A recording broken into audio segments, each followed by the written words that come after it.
Hey guys, Bobby Thompson back with another video, and in this video I want to talk about what are the odds. What are the odds that we observe and experience so many statistical impossibilities in this realm we live in, right? With the mainstream explanation, the heliocentric explanation, and taking another look at it from the flat Earth perspective. Let's look at some of these occurrences. So we'll start with the universal plane. That's what I called it. Our universe is flat. This is just from a Google search. If you're not familiar, you can research the shape of our universe. And this is right from nasa.gov, Universe 101. And it talks about the shape of the universe, and it says if the density of the universe exactly equals the critical density, then the geometry of the universe is flat like a sheet of paper and infinite in extent. And this is the shape we believe the universe is, right? Or mainstream science believes. And you can pause this, read further. As of 2013. We know with a 0.4% margin of error that the universe is flat. So basically, they're saying 99.6%. They're sure. Mainstream scientists believes we live essentially in what's equivalent to a sheet of paper. Okay, so that's our. So there was this explosion in a vacuum. Nobody knows why. There was just this explosion. All matter went shooting out in the shape of a piece of paper. I don't know, it sounds odd to me, but let's just go a step further. Our solar system is also flat. So if you weren't aware of that, all of the planets that supposedly circle the sun in this heliocentric model do so on the same plane, with the exception of comets. Comets, ironically, inexplicably, circle perpendicular to that. Right. So you could see this obviously isn't to scale. It's just something showing that, we have all these orbits of all the planets and they are on the same plane with the exception, and these are asteroids out here. This is an asteroid belt. Everything's on the same plane except for comets. Comets obviously go perpendicular to that. And while we're talking about comets, let's look at Halley's Comet, right? Because this is another statistical impossibility to me. What are, I can understand an orbit. If you say I have a magnet, and if I swing something by a magnet and it just catches around that magnet just right, it would orbit the magnet, right? If you skim too far away, it just kind of changes the angle of it. It goes off at a different angle. And if you go too close, it whips into it, right? Like it would, like kind of like a black hole. It would just connect to it. And I could imagine, I could buy off into science saying, oh, well, if you get it just perfect, right? Like I can understand people buying off into that. Although in reality, you would eventually get sucked in. There's no way you could get caught and just perpetually stay swinging around something, right? Like this is something we can't observe in a lab or on Earth. It's something we can only ascribe to in science, right? We can only say, well, our solar system works like that, right? Because you have to make up explanations for this. But how do you explain Halley's Comet or other comets, right? Halley's Comet comes around every 75 years. It swings into, and these are millions of miles, by the way. It swings around the sun, and then it's leaving. It's gone. It's like, I'm going completely different direction. It's like I didn't quite make the orbit these other ones did. I'm gone, right? Millions of miles. 15, 20 years later, it changes. It's like, oh, you know what? I think I feel the sun tugging on me. Oh yeah, it just swings around that corner. How do you get an ellipse like this, right? And it's way more, this is a condensed version of it. Like you have to imagine this is the distance this comet would travel to come back around. And that's how they have to rectify this, in my opinion, right? That's how it's the only way you can justify the heliocentric model with the observations that we have. The flat Earth model, to me, is much simpler. And just, adding a little context to it, every 75 years we can observe Halley's Comet swinging back around by the sun. Makes no sense. And this is that flat plane, the solar plane, if you will, right? That's just a term I used for it, right? So all of these planets, if you notice something, they're all on, the same plane. It's cocked at an angle, but it's going through space. So here's space. Space is a flat piece of paper, okay? And the solar system is traveling through this flat piece of paper like this, right? Like that's the planets going around the sun. But at an angle, cocked at an angle. But none of the planets are trailing the sun. They're level with the sun. It's at the bottom side of it, looking at it from the side, right? If we're, somehow cosmically looking at it from the side, they're trailing briefly, but then they're leading. They're on the same plane. It's at an angle. How does that happen? How does a sun pull something? I mean, and is that how orbital mechanics work? That's not orbital mechanics. If I'm swinging a yo-yo and I pull it as I'm swinging it, the yo-yo is going to be behind it, right? Like this makes no sense. If you can justify that, great, but that's none of mainstream science is repeatable or observable on Earth. Or very little of it, in my opinion. Let's look at star trails, though. This is what happens when we do a time lapse at the North Star, the pole star Polaris, right? All of the stars move in perfectly concentric circles.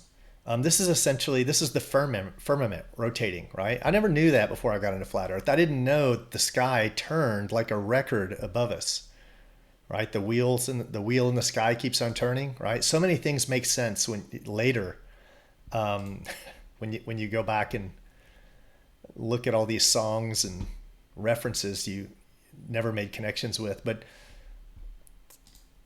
I don't know why this is in such a low resolution here, but this is the firmament. And again, I apologize for the resolution, but this is what we see. We see all the stars locked together with no observable parallax, right? What science calls parallax is a measure of redshift. It's something like if they would change colors, which gases passing in front of something can change colors, right? That to me is just BS science. There's no actual measurable movement between the stars. And if they say there are, no human being can measure it from their yard, right? Or with a telescope. It's always some scientist with utilizing data from some telescope in space. And this is how we get star trails.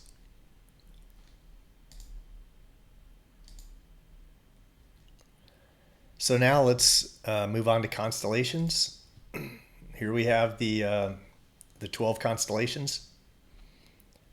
And these constellations have never changed as long as humans have recorded, have recorded anything, recorded the sky, right? There has been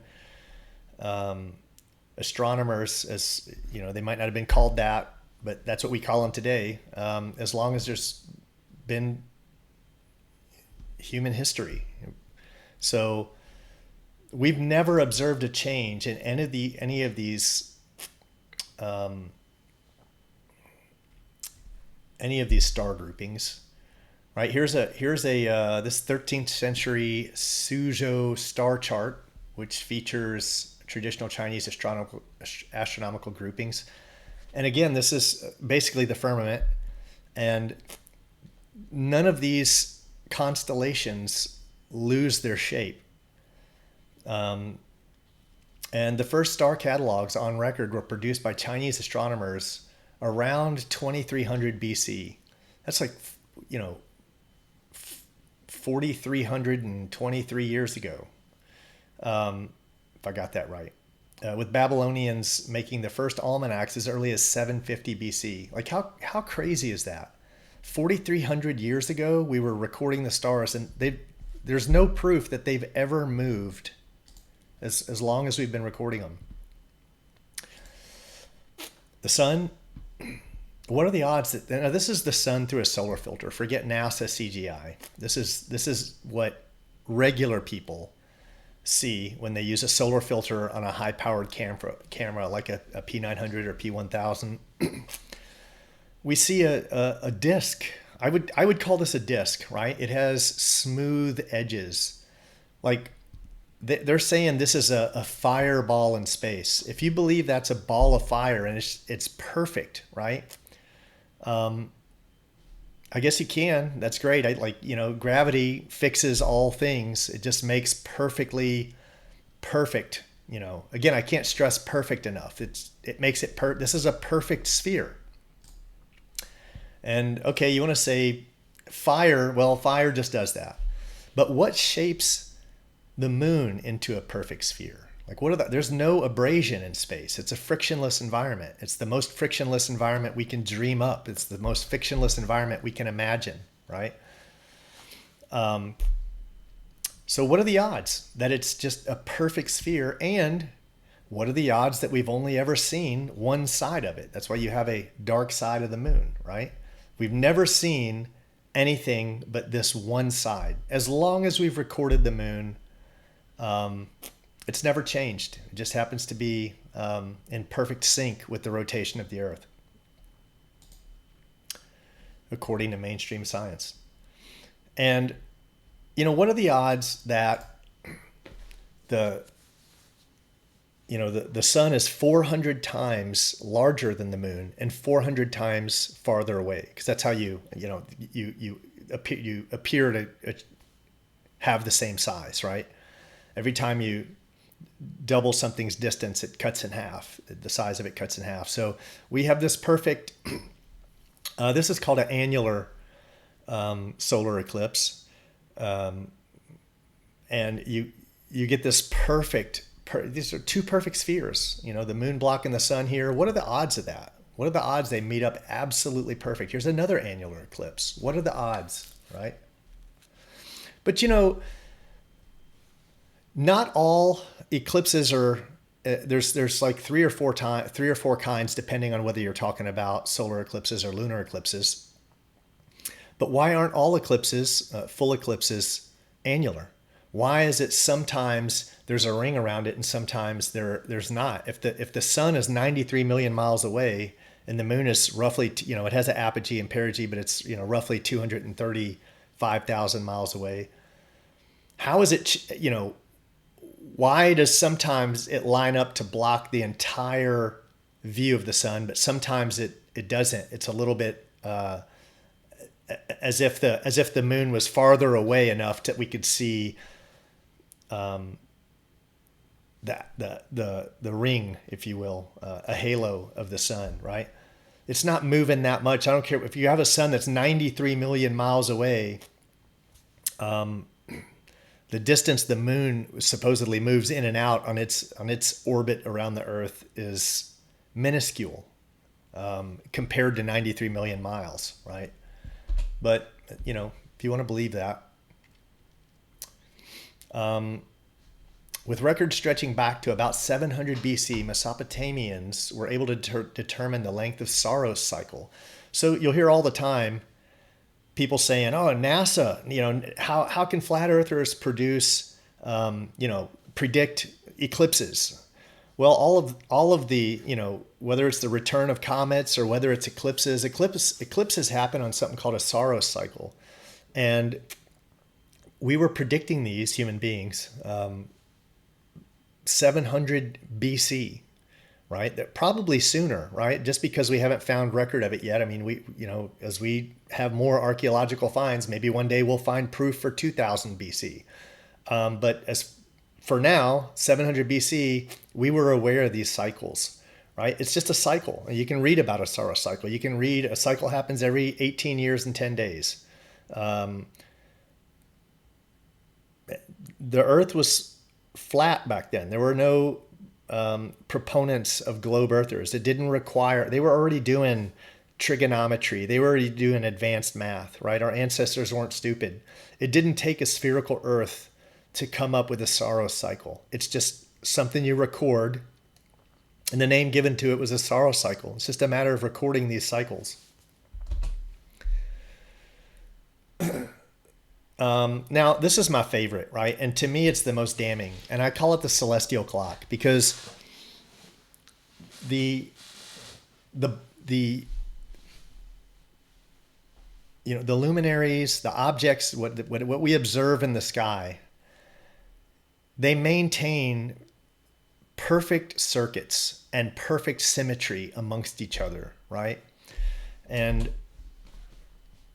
just a couple examples. I kind of want to save the more impressive ones for last. But this is a place called Sri Padmanabhaswamy Temple in Kerala, India, and it's estimated at 1,200 years old. And this temple was built, if I understand correctly, on the equator, and there's 2 equinoxes a year, right? I think it's summer and spring equinox, whatever. There's 2 times when the sun crosses over the equator, and you see it set right through each of these openings. These openings are built right through this temple. And you can see the setting sun goes down through each hole. So this was designed 1,200 years ago, and it's a testament that the sun, and well, this one in particular, the sun, but there are other archaeological, buildings that testify to the sun, the moon, the stars, that these things have kept their cycles, it kept their circuits, and they've kept their paths for as long as human history is recorded. Angkor Wat in Cambodia, the spring equinox, estimated 900 years old, but every year, perfectly, the sun right there. Feel free to look it up. Chaco Canyon in New Mexico during the equinox, estimated 1,200 years old, lines up with these holes just like Sri Padmanabhaswamy.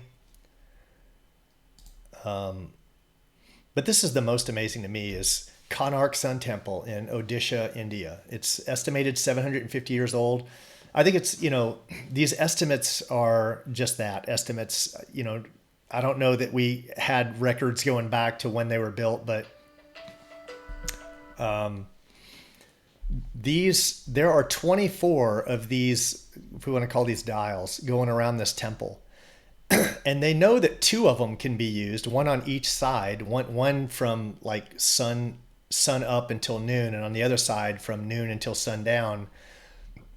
These are sorry, what's the name for clocks that use the sun for time? Sundials, essentially. These are sundials. And it is accurate to the minute. These little beads going all the way around, each bead represents 3 minutes, but it has the accuracy that it hits the middle of a bead or the left side or the right side of the bead. And if you just put your finger in the center or any instrument, even this here will tell you to like the hour, right? You can look at that, just this protruding out, and look in the middle and roughly know the time. But if you want to be accurate to the minute, just stick something thinner there, and it'll tell you the time on one side up until noon to the minute. To this day, 750 years later, still perfectly accurate, as all sundials are all around the world. And sundials aren't universal, by the way. They work based on their geographic location. If you take a sundial from one location and move it to another, it would need to be recalibrated for that location. This guy does a great video. He talks about, we're not going to watch the whole thing, right? I don't know about the license he has on it. I don't know Hey if guys, it's a Creative Commons. I'm going to show you the accuracy of the sundial at Konark Sun Temple in India, built in 1250 AD. People still use it today to tell time. Let me show you a short clip of a tour guide figuring out the time, and then I will explain how the sundial works. 39 12 होने के लिए 39 minutes बाकी है, मतलब 19 minutes. Yes. What is the time? As you can see, the sundial is pretty accurate and people are amazed by it. Let's take a closer look and see how it works. The sundial has 8 major spokes that divide 24 hours into 8 equal parts, which means that the time between 2 major spokes is 3 hours. There are 8 minor spokes as well. Each minor spoke runs exactly in the middle of two major. So for time reasons, we're not going to watch the whole thing, but if you want to watch this video on YouTube, just search for 750-year-old sundial at Konark, India, Moondial 2. What he realized is and this is a great video. This is amazing that this is accurate. Shows time in an anti-clockwise fashion. That it's accurate. This was built in 1200 AD, 1200, right? And it's accurate to the minute to this day. Today, you can take your Swiss watch and go up to it and it's still dead accurate, right? It has 24 of these around it, but only 2 are for day. And they suspect, now, up until 100 years ago, when you listen to him talk about this, nobody knew that these were sundials. Some like monk, or they saw him walking up and using it to tell the time. And that's when they figured out, that happened like 100 years ago, that these, I don't know if a monk's the right word. He talks about it in this video. But they suspect that the other ones, the other 22 wheels, are moon dials, right? And they would work off them. The moon keeps the same circuit. And, in the right moonlight, you would tell the time with the moon dials. But watch the video. It's a really good video. I know a lot of y'all don't have that much time for this video. This is Sri Siva Yoginathar Temple, Tamil Nadu, India, estimated 1400 years old. And there's a sundial, and it's accurate to this day. It's 1400 years old. It's still accurate to the minute. Feel free to look it up. The Georgia Guidestones, right? They were that was in Elbert County, Georgia. It was had all these, I don't know, the commands of the New World Order, if you will, in 12 languages. And it was blown up in 2022. But from 1980 to 2022, there was a hole right here in this center column. And if you look through that hole, it lined up to Polaris. This isn't difficult to do, right? Like, this has been done in many parts of the world where Polaris is in sight. You could just fix whether it be a hole or a point on the pole star, and it'll always be there. This is Anthem Veterans Memorial in Anthem, Arizona. Every November 11th at 11:11 a.m. you get this, right? You get this this projection on the ground. 11:11 at 11:11, right? It's that's because the sun keeps its perfect circuit. It's perfectly timed, as is the moon, as is the luminaries, the stars, whatever you want to call them. And this is the most amazing part to me, right? Is that the sun completes one circuit in 86,400 seconds, right? So whether you're a flat earther and you believe it's, going around the surface of above the surface of the flat earth, or whether you're a heliocentrist and you believe that we're going around it, or we're spinning around in one day, we're revolving in one day, 86,400 seconds. And that's a perfect base 60 number, which, by the way, the Sumerians, who told us that we were created by the gods, they said the gods used base 60. This is all, just interesting to me, but our time is based on base 60, right? It's not a base 10, it's a base 60 system. And it just so happens that a day is a perfect base 60 number, 86,400 seconds, right? Based on 60 seconds in a minute, 60 minutes in an hour, and then 24 hours a day. Also, it's all base 60, right? And the most amazing part is that, Google this. How accurate is an atomic clock? It says one of these clocks, the strontium atomic clock, is accurate to within 1/15 billionth of a second per year. This is so accurate that it would not have gained or lost a second if the clock had started running at the dawn of the universe. It doesn't lose 1 second in roughly 14 billion years. Now, what does that mean? That sounds really impressive for the atomic clock, right? Wow. But you know what's more impressive? What's more accurate than the atomic clock? The celestial clock, the sky. Otherwise, just to show you how much BS our government spews, right? And they want you to believe, and that you won't think, right? Because if you have to think, you'd have to say, wait a minute, how do they know how accurate an atomic clock is? What are you going to compare it to? There's only one thing you can compare to. There's only one thing that tells time. Time has always been a measure of where the sun is, right? It's like, as far as time on a daily scale, how would you know how accurate an atomic clock is? You got another atomic clock and you know but how did you know it was accurate, right? The fact that they can tell you an atomic clock is accurate to 1/15 billionth is hilarious. That's the most hilarious science I've ever heard, because it's an admittal to how accurate the celestial clock is. It's saying that that's how perfect that circuit is. If it weren't that perfect, you could never have accuracy like this, never. They're basically admitting that in 15 billion years, that's how I interpret this, is that it's an admittal that in 15 billion years, our celestial clock wouldn't lose 1 second, right?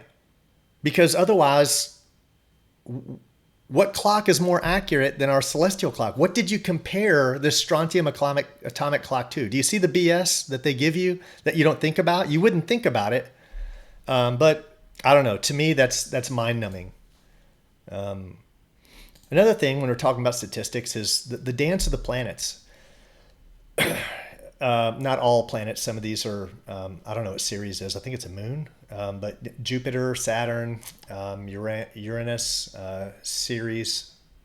Well, and some of these are like, this is Earth and Ceres, Earth and Jupiter, Earth and Saturn, Earth and Uranus, Mars and Ceres, Mars and Jupiter. Read through these, but if you take any celestial bodies, right? Like for me, anything that we see up there besides the sun and the moon are luminaries, right? But,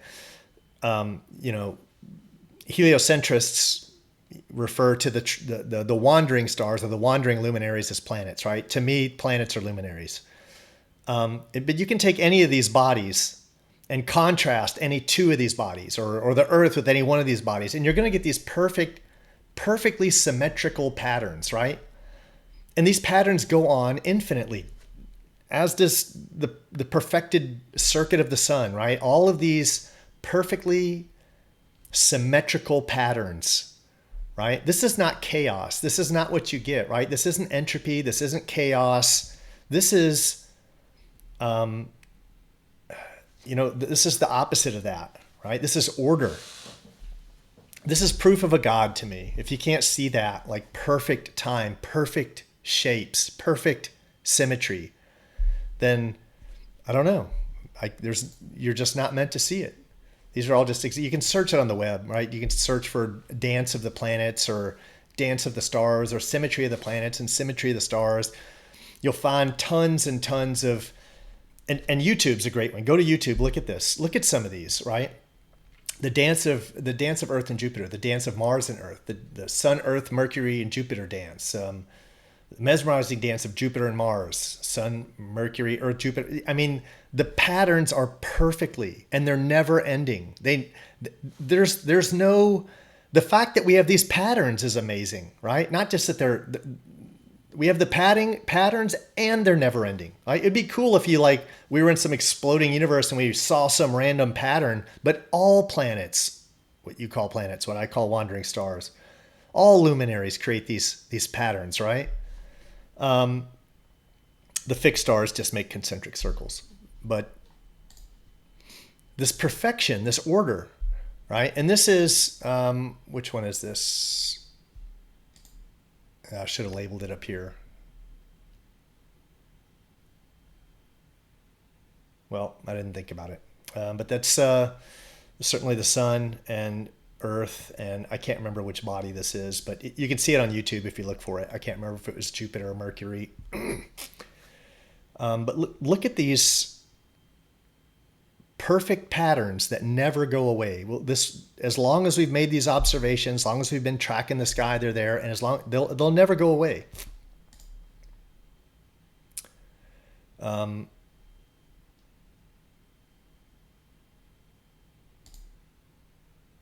Now this one has several, right? This one goes through several, if I remember right. Let's see.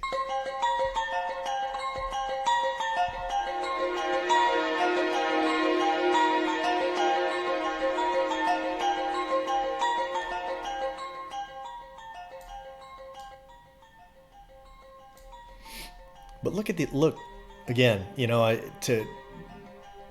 If I'm kicking a dead horse, I'm sorry, but to believe that these are just by chance, right?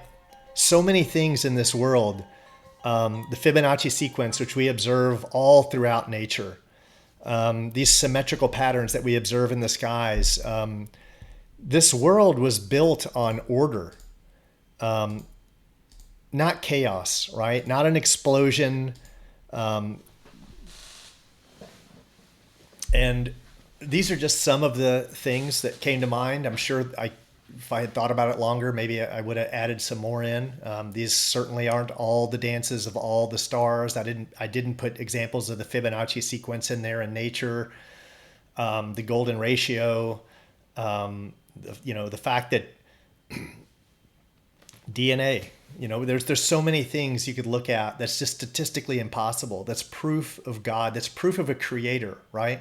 And that's why flat Earth is so important, is because I wasn't aware of any of this. I wasn't aware that the firmament moved as a solid piece, right? With no parallax, no movement between the stars, and that all the luminaries moved like this, or what we call the planets moved like this. There's so many things I was completely ignorant of. And if you start looking into it, it'll prove to you there's a creator. I think there's a quote, I can't remember the scientist, but he says, a little bit of science will take you away from God, but a lot of science will bring you to God, will bring you back to God, right? That's a great quote that I probably butchered. But hope everyone enjoyed this. Just something I wanted to get out. Again, the celestial clock is one of my favorites. Like that for me was, when I sat and looked at the accuracy, all that was certainly all the proof I needed of a creator. So until next time, take care.